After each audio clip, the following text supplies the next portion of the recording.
was asking about praying at home with my small child, who frequently climbs on me, and he is causing tremendous distraction. Is this prayer accepted, or will it be accepted? Okay, first of all, we want to know whether it's valid or not. Then we speak about the matter of acceptance. Is it valid to pray while carrying a child, or the child is playing around you? We have in the Prophet ﷺ the best example and the greatest role model. And he used to pray while carrying Umama, his granddaughter, the daughter of Zainab bint al-Nabi sallallahu alayhi wa sallam.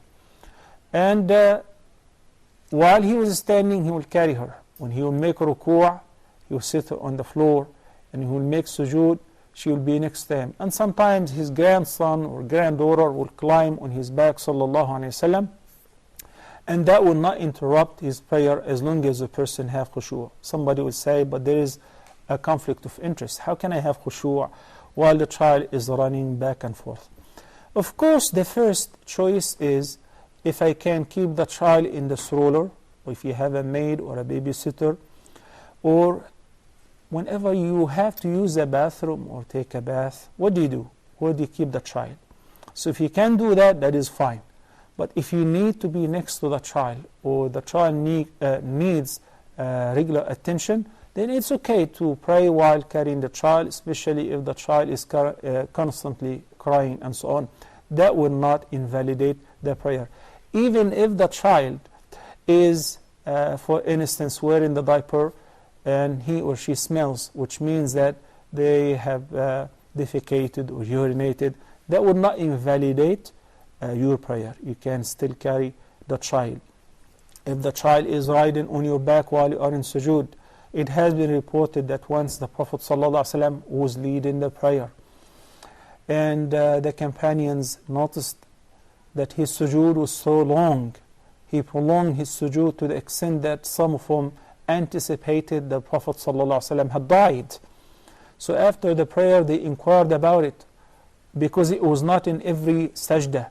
What was the reason? He said, well, because my son was riding my back, so I did not want to interrupt him.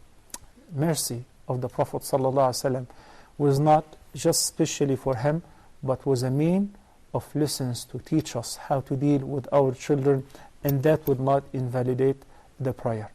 That if I cannot set the child somewhere which he will or she will be safe while I'm offering my prayer with tranquility. I'm saying that because all of us, or most of us, are almost in the same situation. Meanwhile, I like to see the child next to me, imitating me in my prayer, trying to do as I do. And I notice that the child will run around and go and come back. But when you sit for the tashahhud, right away the child will sit next to you and imitate you, because they figure out that you're about to wrap up your prayer, so they behave. And this is how they get to pick up the instructions of the prayer, the importance of the prayer, and so on.